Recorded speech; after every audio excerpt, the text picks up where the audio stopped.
د مجیب لوبډلې په بلاس سیالیو کې لومړۍ لوبه وګټله. سلام امینه خوږو کتونکو، وخت مو بخیر، ستړي مه شئ.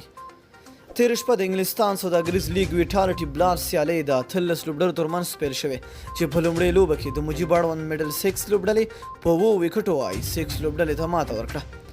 د دې سیالۍ په چا میډل 6 لوبډلې وګټله او لومړۍ د توپ اچونې پرېکړه وکړه. آی 6 لوبډلې په ټاکلو 10 اورونو کې د شپږ لوبغاړو په سوځېدو سره ټول 140 منډې جوړې کړې او د 115 منډو هدف یې میډل 6 لوبډلې ته وټاکه.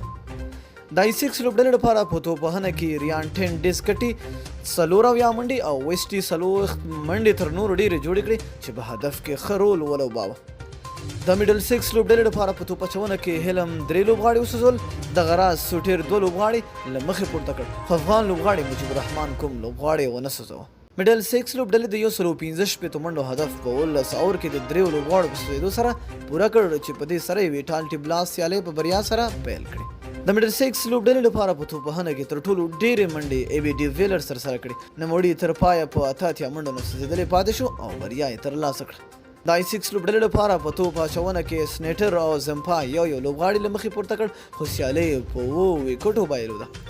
د لوبې غوره لوبغاړی ډیویلرز ونومول شو. هغه په 43 توپونو د شپږیزو او 15 پر مټ 88 ناسوځېدلې منډې جوړې کړې وې. دغه لیګ کې له افغانستانه راشد خان، مجیب الرحمن او محمد نبی ساخیل هم لوبیږي. نبی او مجیب لندن ته تللي، خو راشد خان لا هم په هیواد کې دی چې ډېر زر به د خپلې لوبډلې سره یو ځای شي. نو مینو مننه دوستانو چې ویډیو مو سره تر پایه وکړه. د لا نورو ښکلو معلوماتو لپاره زموږ چینل در سره حتما سبسکرایب کړئ. تر بلې ویډیو د الله په امان.